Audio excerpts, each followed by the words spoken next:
Avez-vous déjà souhaité pouvoir être témoin de la grandeur et de la puissance de Dieu en action aujourd'hui, au-delà de ce qui est écrit dans la Bible? Chez Pilgrim Way Lives, nous collectons et vous apportons des témoignages de chrétiens du monde entier sur ce que Dieu fait dans leur vie pour vous montrer que notre Seigneur Jésus-Christ est bel et bien vivant aujourd'hui. Votre témoignage pourrait être le seul qui résonnera avec quelqu'un quelque part dans le monde, alors venez témoigner. Nous recueillons des témoignages sous tous les formats, qu'ils soient vidéo, audio ou écrit. Aucun témoignage n'est trop petit. Laissez Dieu utiliser votre témoignage pour le bien. Vous pouvez témoigner en personne ou en ligne en nous envoyant votre témoignage à pilgrimwaylive.com/testify. Rejoignez-nous dans cette conquête en rassemblant et en partageant des témoignages en nous soutenant financièrement à pilgrimwaylive.com/donat. Merci de soutenir et de participer à Pilgrim Way Lives. Pour plus d'informations sur notre ministère, visitez pilgrimwaylive.com ou envoyez-nous un email à pilgrimwaylive@gmail.com. Avez-vous été béni par les témoignages que vous avez entendus sur Pilgrim Way Lives? Laissez quelqu'un d'autre être encouragé en écoutant des témoignages de ce que Dieu a fait dans votre propre vie. Venez faire partie de ce grand ministère de témoignages en nous envoyant vos témoignages à notre numéro américain et WhatsApp au +15 05 75 00 75 8 ou par email à pilgrimwaylive@gmail.com ou en visitant notre site web à pilgrimwaylive.com/testify. Nous espérons avoir de vos nouvelles bientôt. Nous avons hâte de voir d'autres personnes être bénies en entendant vos témoignages. Que Dieu vous bénisse, Shalom. Salut pèlerins. N'oubliez pas, vous pouvez toujours écouter plus de témoignages en nous retrouvant sur vos plateformes préférées. Nous sommes présents sur Spotify, Apple Podcast, YouTube, Amazon Music, Pocket Cast, Audible, Pandora, SiriusXM, Castbox et Overcast. Pour pouvoir toucher le plus grand nombre d'âmes possible à travers le monde, nous devons diversifier nos branches dans l'espoir que ces âmes seront nourries, car certaines plateformes ne sont pas disponibles dans de nombreux pays. Faites-nous savoir si vous avez une plateforme préférée qui apparaît dans votre pays mais qui ne fait pas partie de notre liste, et nous ferons de notre mieux pour qu'elle en fasse partie. Comme toujours, nous espérons que cela sera une bénédiction pour vous. Que Dieu vous bénisse, Shalom.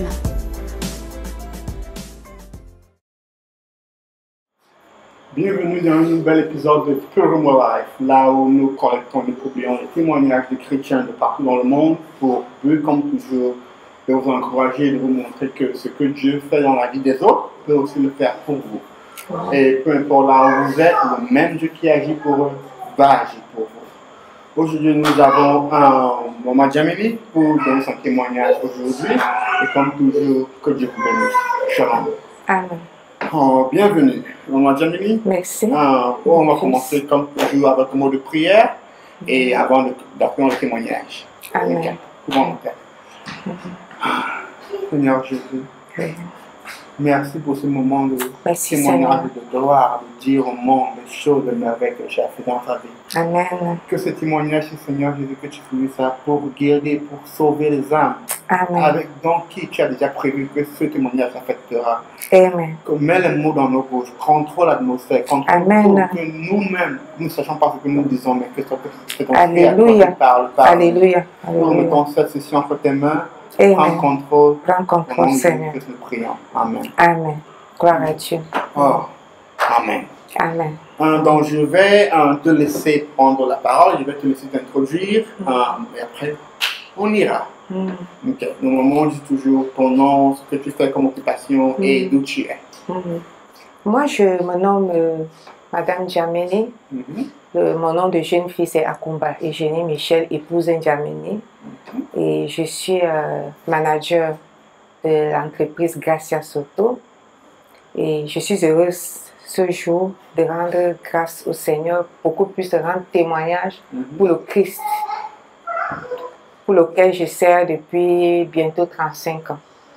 Bon, en fait, il a fait tellement de choses dans ma vie, mais entre autres, il y a toujours quelque chose qui te fait chaud au cœur, c'est-à-dire qui galvanise ta foi. C'est ce dont j'aimerais parler cet après-midi. Ok. Donc, quel sera le sujet du témoignage? En fait, le sujet du témoignage, c'est le Seigneur m'a fait grâce de faire un corps à corps avec le diable. Donc, je peux dire que j'ai lutté avec le diable et j'ai remporté la victoire. Et je crois que ce n'est pas moi qui ai remporté la victoire, c'est le Christ qui a remporté la victoire pour moi. Et depuis ce jour, je pense que je suis une nouvelle personne. Je prends le Christ d'une autre façon, parce qu'avant, je servais Christ par amour, je dis les mots pour moi, c'est le créateur de l'univers, de toutes choses pour le servir, mais depuis ce moment-là, Dieu est devenu palpable pour moi et je crois qu'il agit, que sa parole est vraie. Quand il dit qu'il est capable de nous délivrer des mains, des griffes de l'ennemi, je l'ai expérimenté et c'est devenu quelque chose de très, très puissant pour moi. Amen. Ah, ok. Donc, je vais écouter la parole. La parole. En fait, gloire à Dieu, merci de me donner la parole.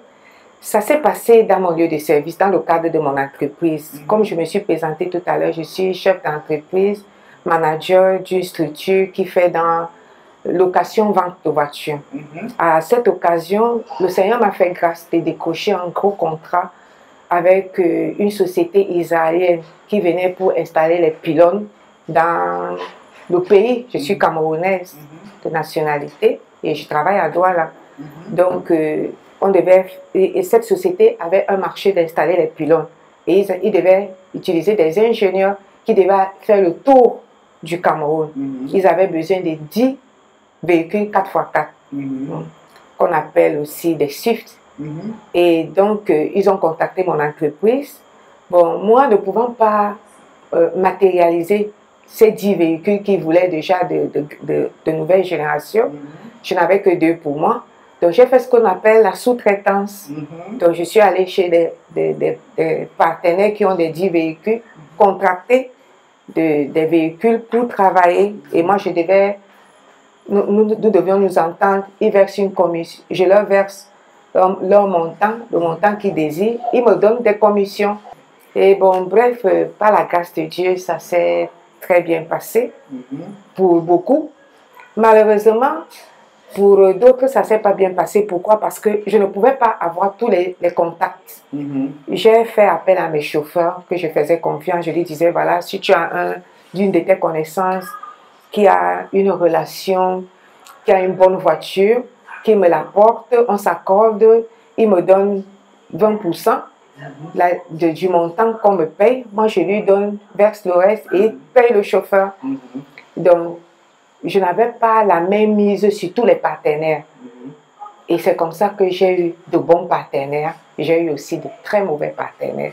Entre autres, j'ai eu un partenaire qui était, je ne sais pas si c'est le lieu de le dire ici, mais bon, pour l'instant, peut-être qu'il a changé. Le Seigneur a fait quelque chose aussi dans sa vie, je ne sais pas.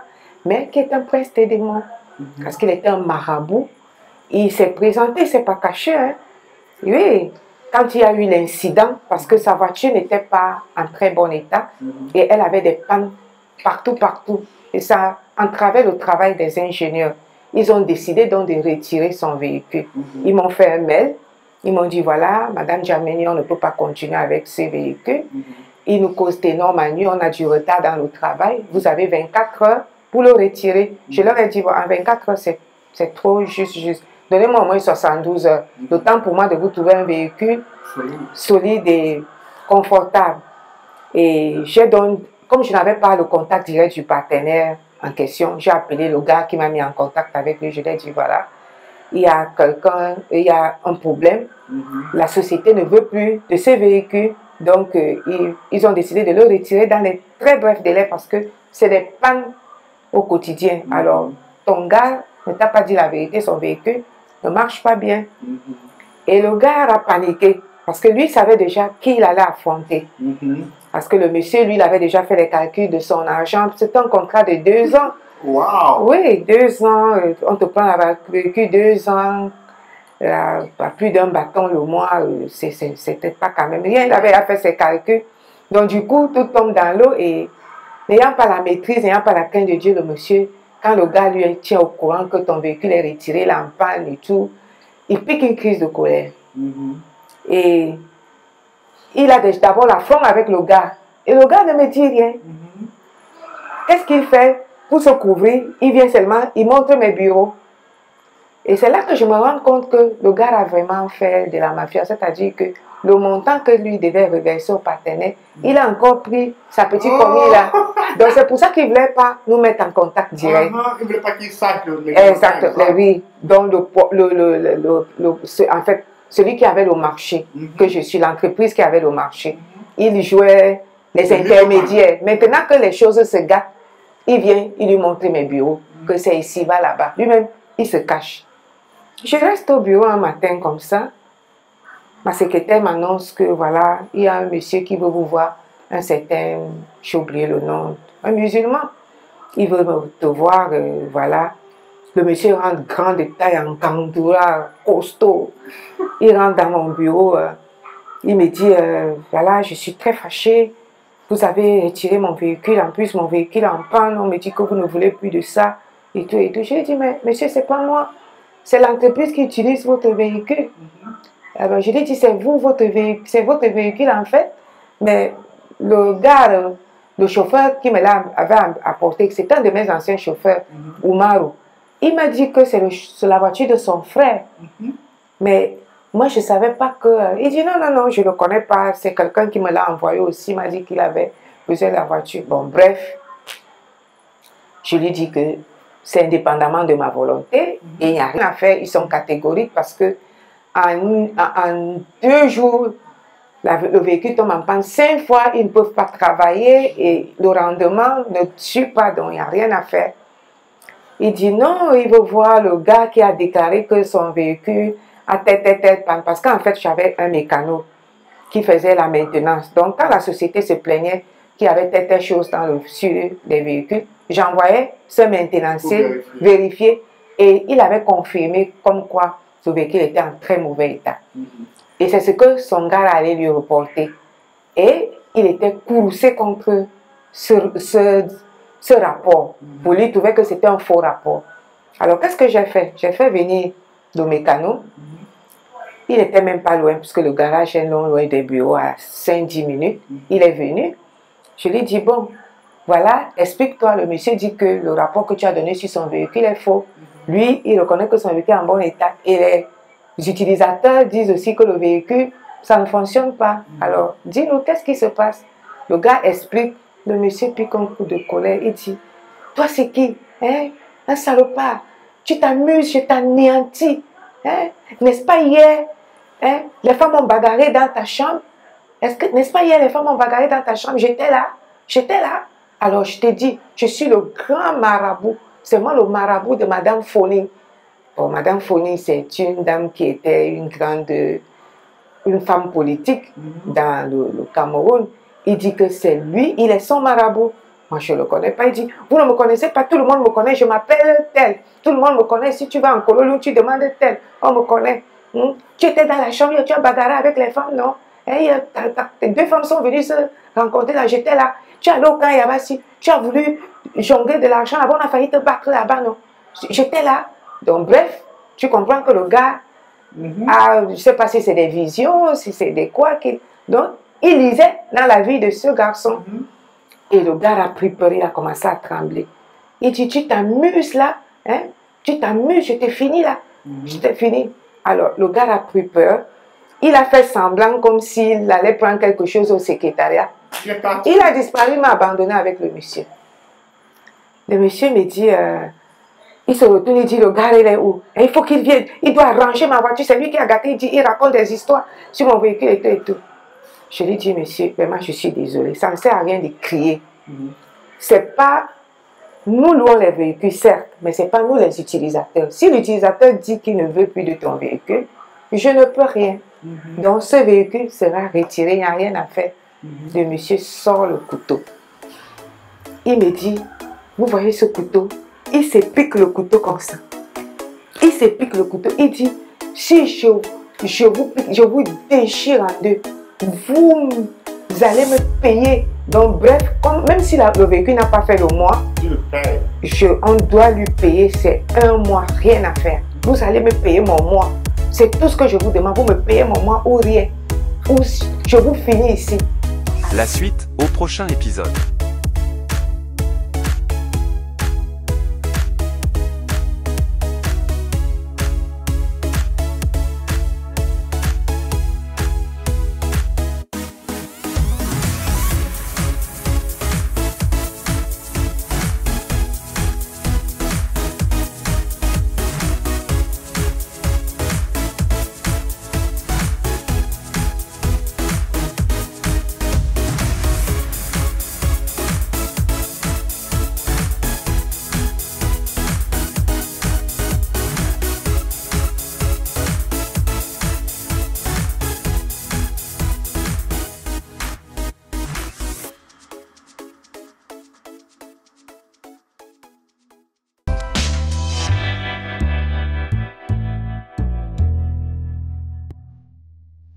Êtes-vous en Asie, en Afrique, en Amérique du Sud, en Europe, en Australie ou en Amérique du Nord avec un témoignage brûlant de ce que Dieu a fait dans votre vie à partager? Avez-vous un témoignage que vous souhaitez partager avec le monde? Pour ce faire, vous avez deux options. L'option 1, soumission de témoignage en ligne. Pour soumettre votre témoignage en ligne, envoyez-nous votre témoignage écrit, audio et ou vidéo enregistré à pilgrimwaylive@gmail.com. Si votre fichier de témoignage est trop volumineux pour être envoyé en pièce jointe à un email, comme un fichier audio ou vidéo volumineux, envoyez-nous un lien de partage public vers celui-ci dans l'email ou incluez le lien dans le formulaire de soumission de témoignage en ligne sur notre site web à pilgrimwaylive.com/online-submission. Assurez-vous que le lien est public pour garantir que nous puissions accéder et télécharger le témoignage. Veuillez inclure des photos relatives à votre témoignage que nous pouvons utiliser pendant la phase de production pour améliorer votre témoignage. Les instructions pour la soumission de témoignages en ligne peuvent être trouvées sur pilgrimwaylive.com/online-submission. L'option 2, enregistrement de témoignages en personne. Contactez-nous pour planifier une séance de témoignage en personne en remplissant le formulaire sur pilgrimwaylive.com/in-personne-testimony. Cette option dépend grandement de notre disponibilité à planifier une séance d'enregistrement de témoignages en personne avec vous. Pour plus d'informations sur les enregistrements de témoignages en personne, visitez pilgrimwaylive.com/in-personne-testimony. Pour plus d'informations sur notre ministère, visitez pilgrimwaylive.com ou envoyez-nous un email à pilgrimwaylive@gmail.com. Merci et bon témoignage. Nous espérons avoir de vos nouvelles bientôt. Que Dieu vous bénisse et shalom.